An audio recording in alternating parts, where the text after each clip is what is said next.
All right, what's going on YouTube? It's your boy Rob from Rob Cologne Radio. I want to do a quick video today talking about the UFC 239 fight card. I didn't do a immediate post video.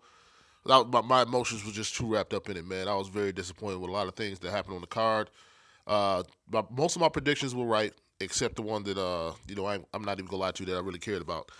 I was almost certain that Ben Askren was going to pull off this win either via decision or possibly a submission.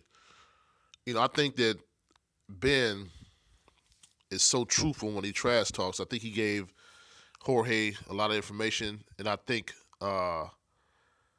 Masvidal's camp did an excellent job at doing the very simple things that they're supposed to do, and that's going back and watching tape. A guy like Ben, he doesn't do a lot of striking. A lot of the things he does, that's not dynamic, so you don't have to guess as much. You just have to try to combat that thing that he's extremely good at. And that's his wrestling. That was a brilliant idea to come out, and start off with that flying knee.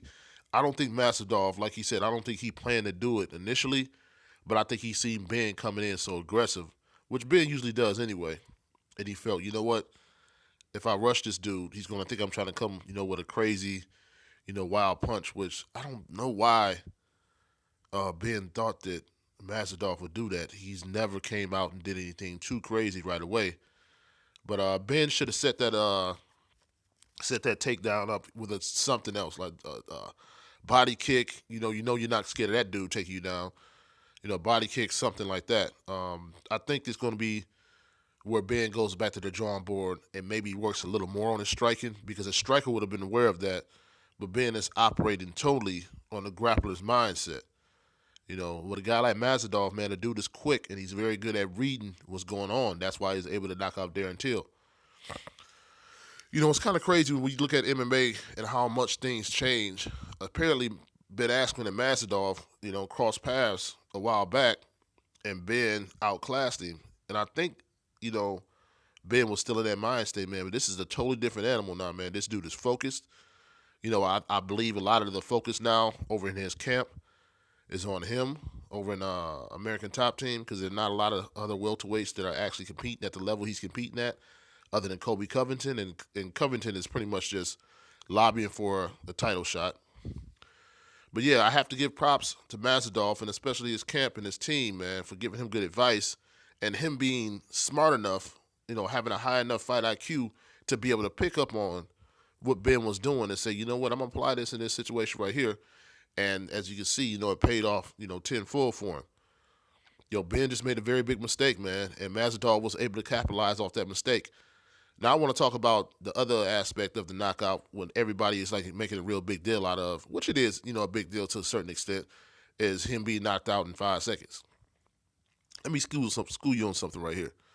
It does not matter whether you're knocked out 5 seconds of the fight or 5 seconds before the fight is over. It's all the same thing. You make a mistake, you get caught. And this is the fight game, man.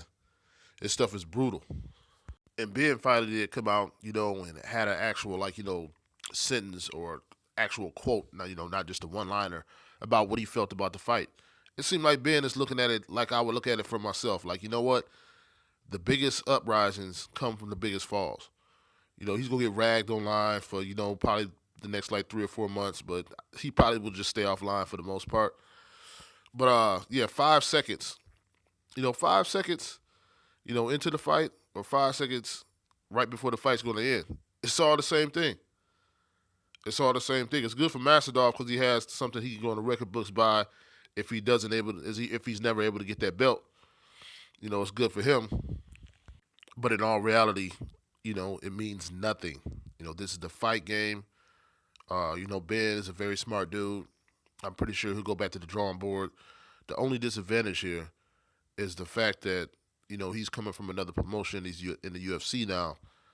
And he has something, he has a bad stigma attached to him now. It's going to take maybe 2-3 fights to just get that bad stigma off of himself, let alone be able to have another run at the title. It's a strong possibility that Ben will probably only have maybe 2 more fights in the UFC and probably will retire.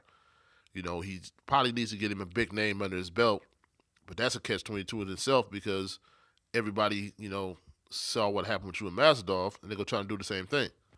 So if I was Ben, I would look to possibly have somewhat of a tune-up fight, and then get back in there in the mix if I can have a real dominant performance over another opponent.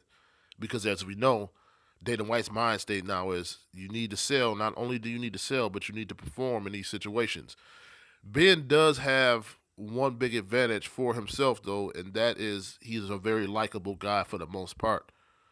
People like Ben, and I understand why. When I met the guy, I'm saying he seems like he's just a real genuine person, and is there to, do what he's supposed to do and know nothing more, nothing less. But it's your boy Rob from Rob Cologne Radio, man. I'm out. One.